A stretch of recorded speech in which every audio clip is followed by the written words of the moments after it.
Westside Jeff in for Chris Krok on News Talk 820 WBAP and now on FM at 93.3. Happy 4th of July. I hope you've had a wonderful day. That's what it's about, spending the day with family and friends. You know, what's interesting is as I talk to friends, and I was at events early this morning and talking about this, and some of the younger folks, they said, hey, what is 4th of July? What is Independence Day? And many folks couldn't answer that. I'll talk about that in 2 minutes. Your top of the hour news, what's going on. We do have some breaking news elements. We're going to cover a lot of that here over the next couple hours, obviously, and that is Hurricane Beryl is headed towards the U.S. and expected to make landfall on Sunday on our southern border. We'll come back to that in a minute. But also the big news story is still the fallout from the Joe Biden debate. I want to get deep into that because I've got some real great analysis and insight on exactly what's going on, what to expect, what to look for. You know what? Republicans, when you turn on your television, the Democrats are staunchly defending him. We'll talk about that in a few minutes. Breaking news last night with a meeting in the White House. We'll talk about that in a few minutes. And Republicans are saying he should bow down, and some additional papers have stated that. But before I get into that, that's about 2 minutes from now. Before I do, I want to remind you that with this being Independence Day, it's real important to understand what it's all about. Our founding fathers, delegates of the Second Continental Congress, declared that the 13 colonies were no longer subject to monarch of Britain and King George and were united free and independent states. Independence Day, it's July 4th. It's commonly associated with fireworks, parades, barbecues, carnivals, fairs, picnics, concerts, baseball games, families, sometimes political speeches. Don't forget what this is all about because it really ties back to what we're living in our country today with what's going on in Washington and the geopolitical environment that we live in. It's a federal holiday, obviously, here in the U.S., but it commemorates the ratification of the Declaration of Independence by the Second Continental Congress on July 4th, 1776. And that's what we live by. So this is a celebration of our Declaration of Independence and freedom. And for me, Westside Jeff in for Chris Krok. Chris is back next week. I'll be back with you tomorrow night too. But for me, what part of Independence Day is all about is the Bill of Rights. It gives freedom of speech. I'm thankful and grateful that those long before me did what they did to give me the ability to sit here on this radio station and have a great conversation with you and to offer my real, true opinion without consequences. That to me, it's independence is what it is. Independence Day. It's July 4th. Hope you had a great day enjoying family and friends. Let's get to some breaking news. First and foremost, most important part about breaking news going on now is you got Beryl. Hurricane Beryl is just past Jamaica, looking to hit the Yucatan area down in northern Mexico, and then go into the Gulf, and at that point make landfall potentially here on our southern border in Texas on Sunday. What does that mean to you? Well, if you have family or friends going south for the holiday, down towards San Antonio, Austin, areas of the state down there, be weather aware. And one of the ways you can be weather aware is this. If you don't already have it, go into your app store and type WBAP. Download our app. It's WBAP.com. You can download that app. It's a free app. And you can use that because we'll send out notifications as things happen. It also allows you to listen to the radio station. You can listen live on WBAP app. It's a wonderful app. It's free. Go to your app store, download the app. You can stream the station. You can always go back and listen to podcasts too. It's a wonderful app. Make sure you've got it and that you're weather aware. So WBAP in your app store.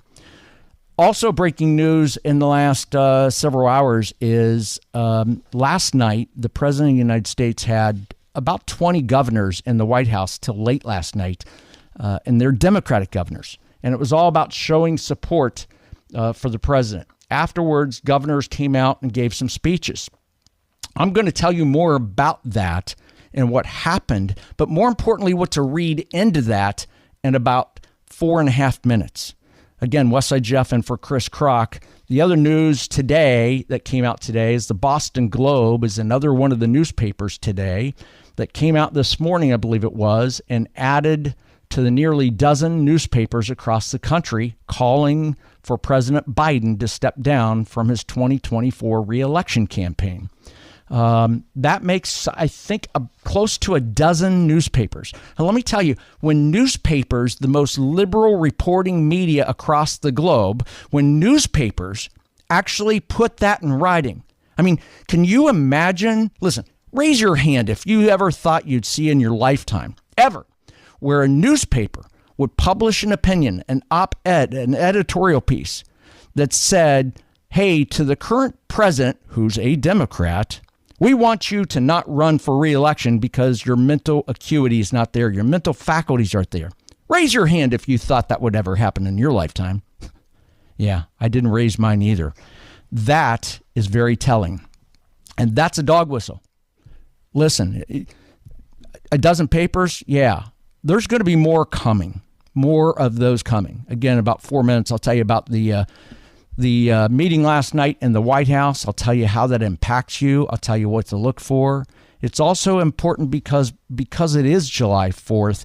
Congress is out of session. So those who represent us as representatives and U.S. senators in Washington are back here in North Texas, in our district, at 4th of July events. They are getting pummeled today. They got pummeled today. They got pummeled tomorrow in the next couple of days, and all they can get into is politics. People, all they want to talk about is Joe Biden, Joe Biden, Joe Biden. That's not going to go away. We're going to continue that conversation. Again, about 4 minutes, we'll talk about the Democratic governor's meeting last night in the West Wing with the president, the fallout from that. I find it interesting what happened on the back end of that. How many governors came out and stood at the podium on the driveway at the White House outside the West Wing and what they said, but more importantly, who said it? That's what you got to watch out for. And I'm going to tell you how that impacts what's going on moving forward. This is a big story. It ain't going away. It's only going to continue. I'm Westside Jeff. I'm sitting in for Chris Krok here on News Talk 820 WBAP. Be back with you in about 4 minutes. Westside Jeff in for Chris Krok on News Talk 820 WBAP.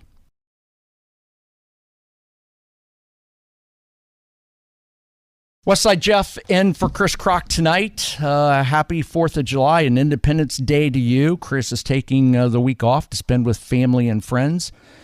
He'll be back next week. I'll get a chance to sit here in the chair tomorrow night too, so I'm grateful for that. We're talking about all the news of the day and big topical moments. And my story is simple. My name is Jeff. I was born and raised up in Columbus, Ohio. I've been in radio all my life. Never grew up wanting to be a talk show host, but program director I worked with there once said, you know what, you should be on the radio. You always got a strong opinion.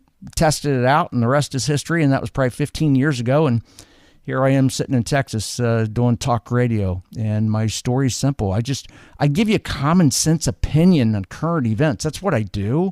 People ask me, what's your shtick? My shtick is simple. I follow the news. I read the news. Many sources, and then I formulate an opinion. I find myself analyzing it, have an opinion, sharing it. And from the comments I've gotten across social media, if you want to connect with me, by the way, social media, it's at Westside Jeff on Facebook, on X, on Instagram. And usually during the show, a lot of folks will reach out to me, and typically the comments I get, like from Thomas, it says, "Hey, great show, Westside.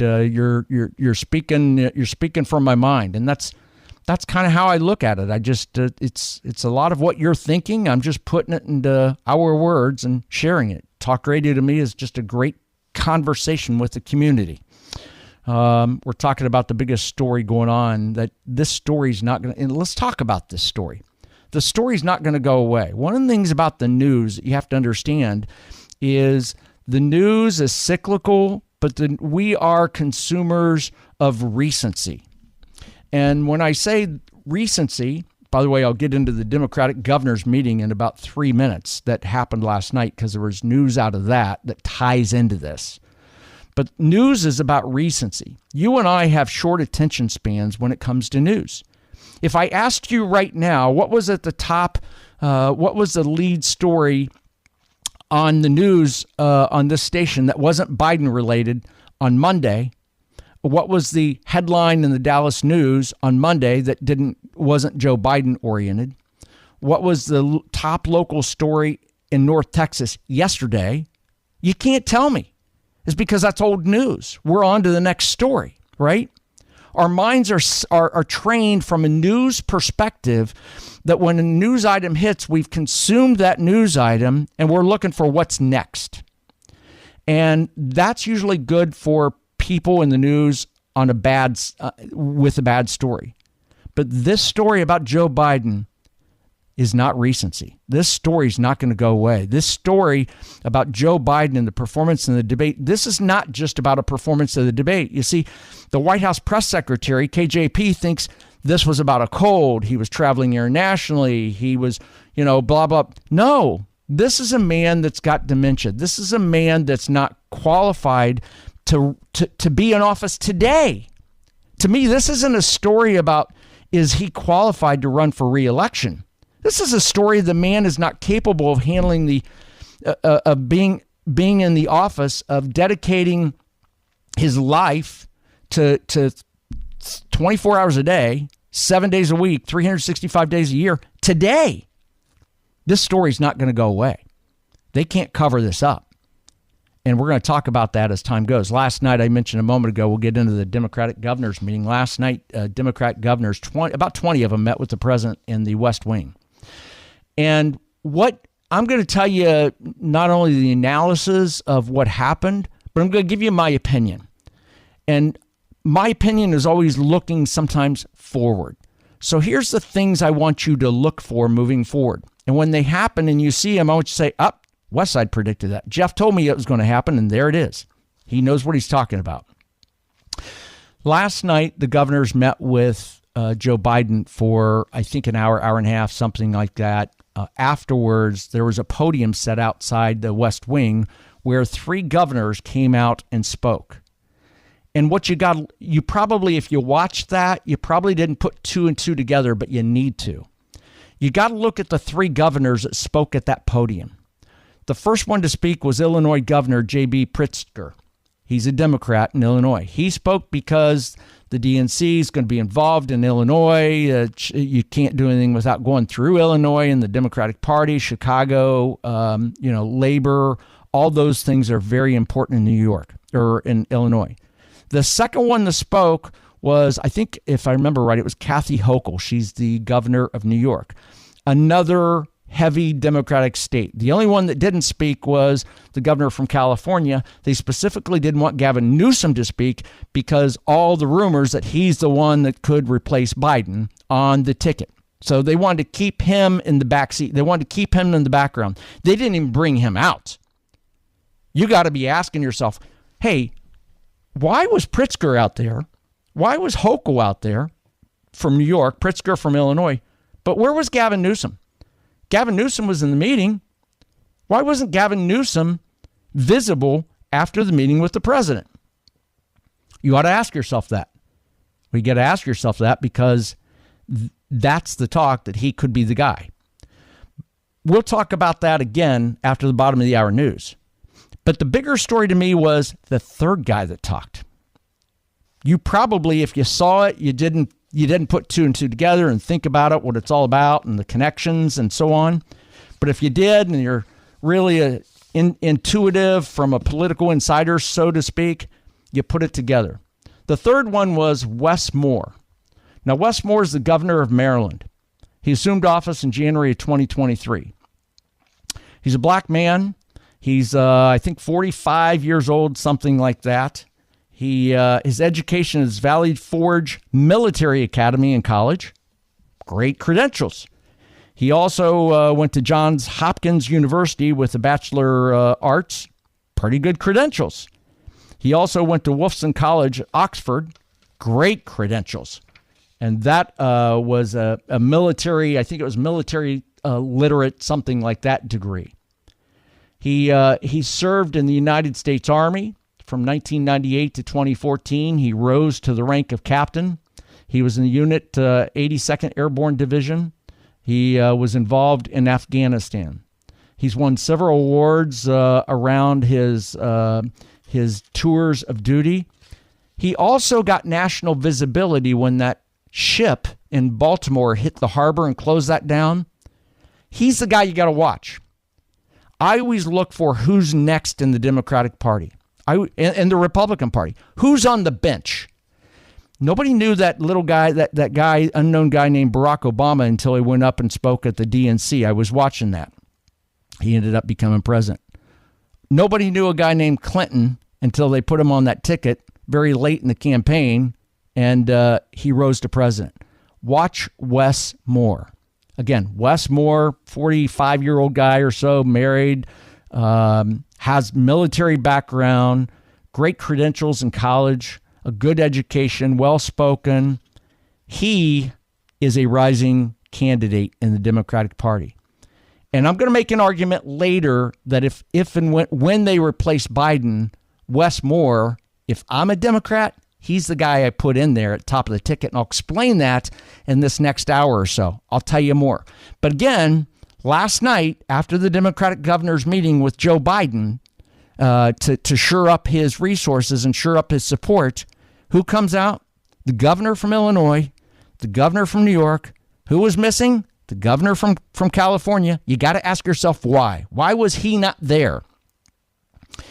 And then the other guy that was there, the third one, Wes Moore, governor from Maryland. You got to ask yourself, why was he there? Where were the other governors? There were 20 governors in there. Why did they prance him out there? Why didn't they bring Andy Beshear, who's the governor in Kentucky?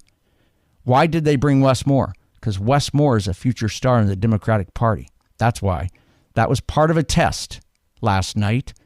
And we'll see if that passes a test. I think he's a rising star. I think he's somebody you keep your eye on. I think he's somebody that you're going to see in much higher office past being governor in the state of Maryland.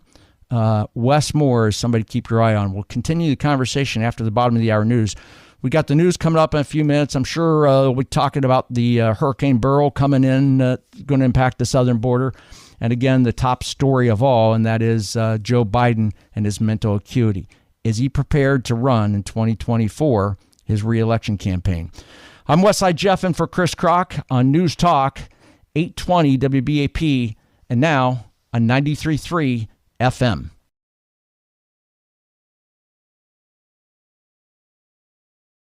Westside Jeff in for Chris Krok here on News Talk 820 WBAP. A lot of things going on in the news we're going to cover tonight. Chris is off this week on vacation, spending time with family and friends.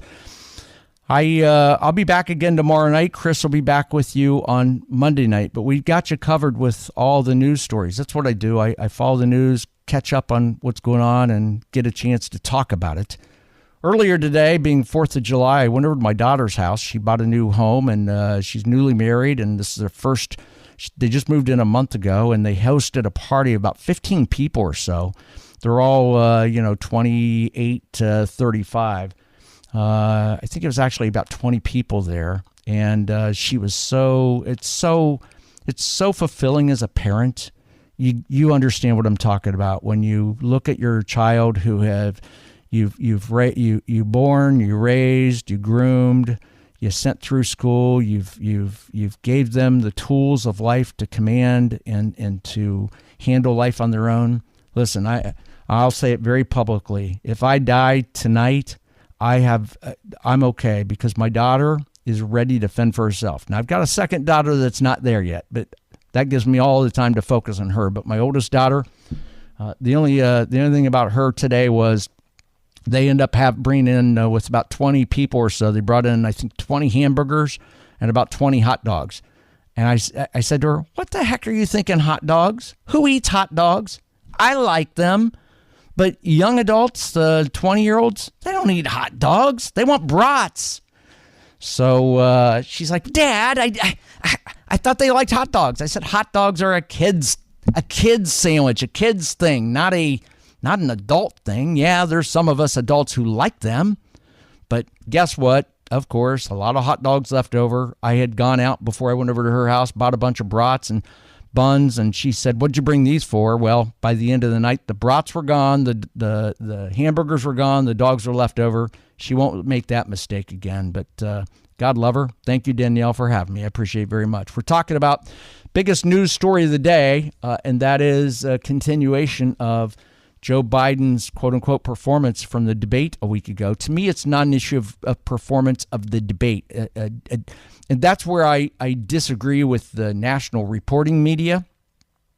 They're, especially CNN and the Democrats, they're calling it a performance. No, my problem and your problem with this wasn't a performance. It's not like it was a moment, a 90-minute failure. This is a failure of a man's health.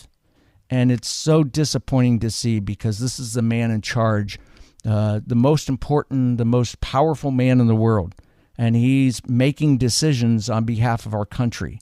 And I think it is making our country less safe.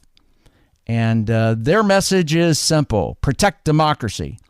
After the top of the hour news coming up top of the hour, we'll talk about democracy. Democracy has not failed us. And I'll explain that coming out at the top of the hour, right after the news.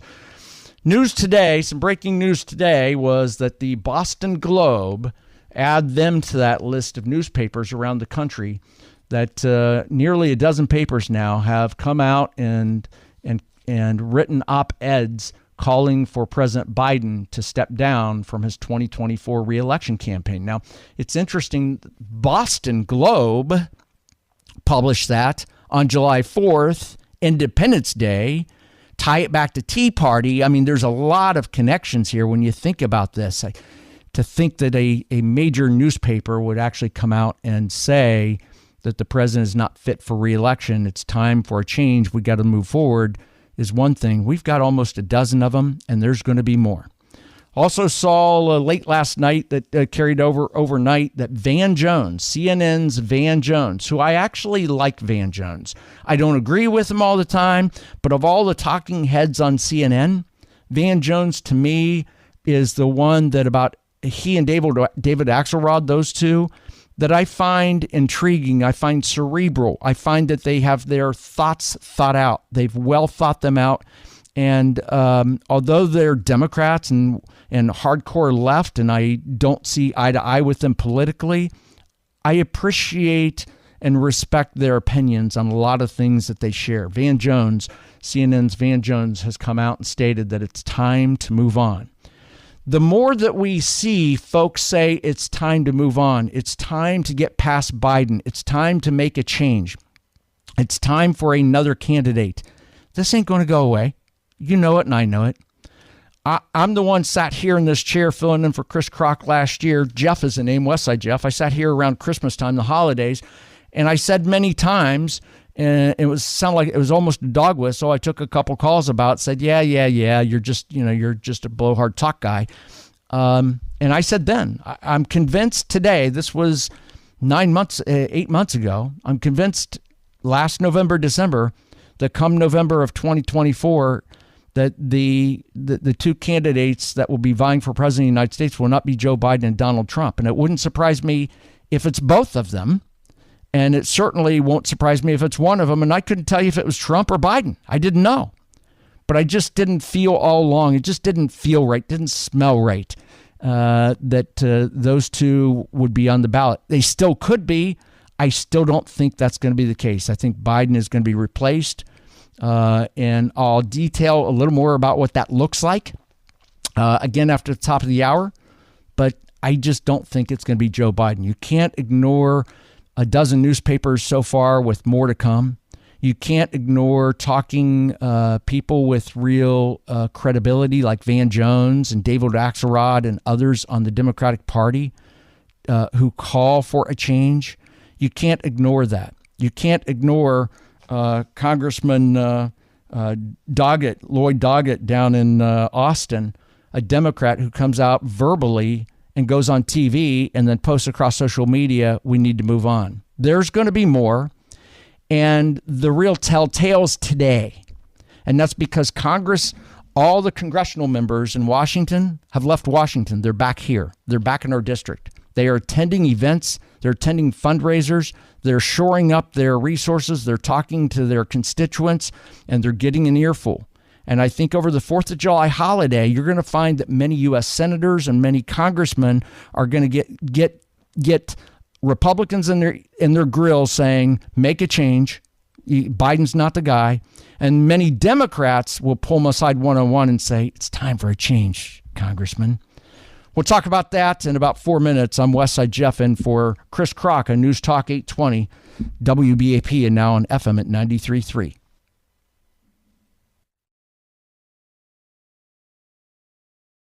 Westside Jeff in for Chris Krok, News Talk 820 WBAP. We're talking a moment ago about the Democratic governors' meetings and what's going on with the some people call it a dog whistle with the Biden administration. Some breaking news that came out today that was announced earlier this afternoon is that the president has agreed after his disastrous debate performance, they call it, last week, and because of Congress, congressional members, people in the DNC, and people across the country being uneasy and nervous about his mental acuity, his mental state of mind. The White House set up a interview with him, with George Stephanopoulos, that was supposed to run on Sunday. It was announced earlier today that the crucial Biden interview with ABC interview hosted by ex-Bill Clinton official George Stephanopoulos moved up from Sunday to tomorrow night. That I'll tell you, that's another dog whistle. That's another sign that there's a problem. There's a chink in the armor. So now the entire pre-taped interview with President Biden, that will be recorded Friday morning and give them the ability to edit it if they need to. We'll see if they do, and we'll probably never find out if they do. That interview will be pre-taped Friday morning and now will air as a primetime special at 8 o'clock tomorrow night, Friday night. A preview of the interview will be released earlier on World News Tonight with David Muir that airs at 6:30 p.m. That tells you everything. The Democrats and the White House and the re-election, there's two things going on. One of the things you got to know about politics is you have to keep a separation between the candidate, Joe Biden, and the president, Joe Biden. So Karine Jean-Pierre cannot speak on behalf of candidate Joe Biden. This is election law stuff, getting really nitty-gritty, going down the rabbit hole on this. They have to keep a separate team, an ad ops team, a comms team between the two.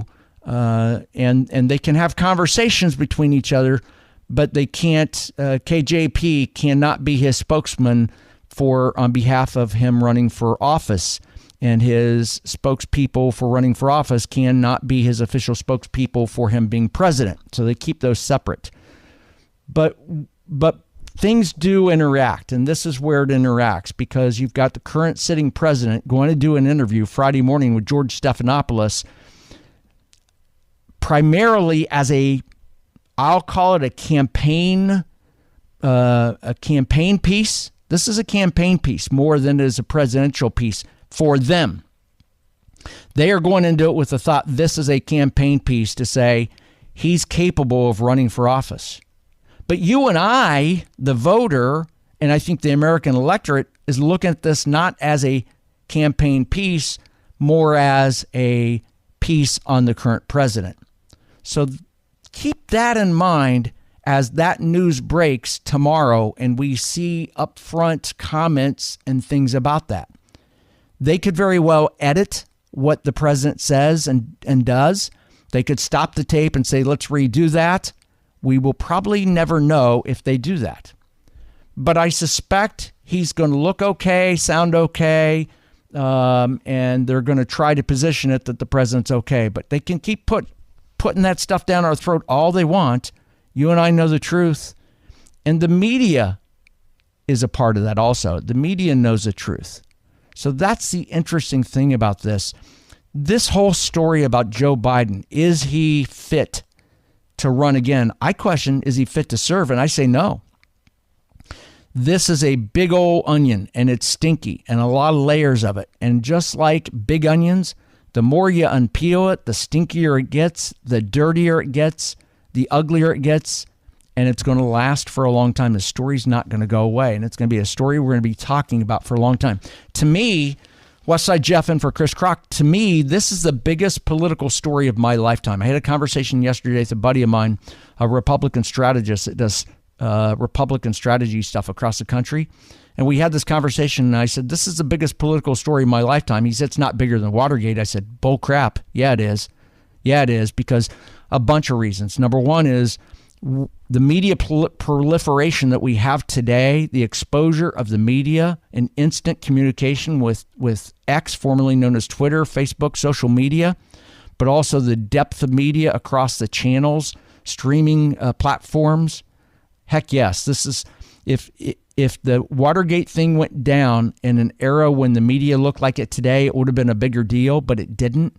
And it kind of got shielded a little bit because at that time we had ABC, CBS, and NBC, and that was it. We didn't have 24 hours a day, 7 days a week, talking heads on television, dodging questions. We didn't have back then. You actually had a reporting media. The media is supposed to be the watchdog of the government, for God's sakes, the watchdog of the community.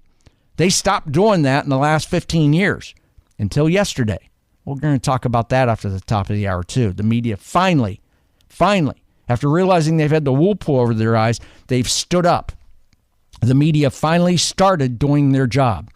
And in the White House press briefing room, they started asking some very, very difficult questions. They're not pressing them any further.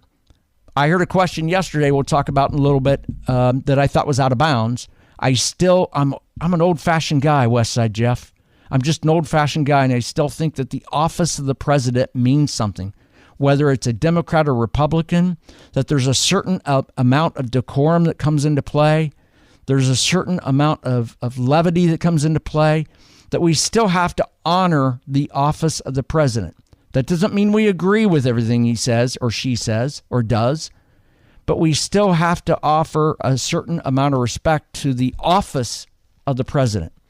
And the question that hit yesterday really surprised me, came out, and I was not happy with it, but the follow-up to that was pretty good. We'll talk about that after the top of the hour, too. But as we're talking about talking heads and people who have spoken outwardly about the potential candidacy of Biden in 2024, Representative Lloyd Doggett from Austin on Tuesday, he became that first Democrat in Congress to call on Biden to withdraw from his presidential race. He's not the first, or he's not the last. There's been a couple more since. There'll be more too. That story's going to play. But to me, the damning video on yesterday, was Nancy Pelosi. It came out. She was on Andrea Mitchell's MSNBC show and said, I wrote down, I had to go back and rewind exactly what she said, so I got it right. Nancy Pelosi said, quote, I think it's a legitimate question. This was this an episode, or is this a condition? The Democrats that you're hearing on national media in interviews, no matter where you get your news, are dodging. They're working around the edges of some of the questions. They're not answering them straight up. They all know they got a problem. They're buying time. I want to explain what they're doing and why they're doing it and buying time after the top of the hour news. That's coming up in about 3 minutes. On the other side of that, I want to explain to you what's happening. What are we seeing, and why are we seeing it, and what to expect? And then after the bottom of the hour, I want to talk about democracy, because the Democrats keep bringing it back to threat to democracy. And I want to tell the truth about threat to democracy. I want you to hear what threat to democracy is. I want you to know what it looks like. I've got many examples. I've got very specifics about it, and a very strong opinion that could create some blowback. But I'm ready for it. I'm a big, strong guy. Name is Jeff, Westside Jeff. I'm in for Chris Krok. Again, top of the hour news coming up in just a minute. 2 minutes, and on the other side of that, I want to get into what's happening in the Democratic Party and why. I'm Westside Jeff, and for Chris Krok on News Talk 820 WBAP, and now on 93.3 FM.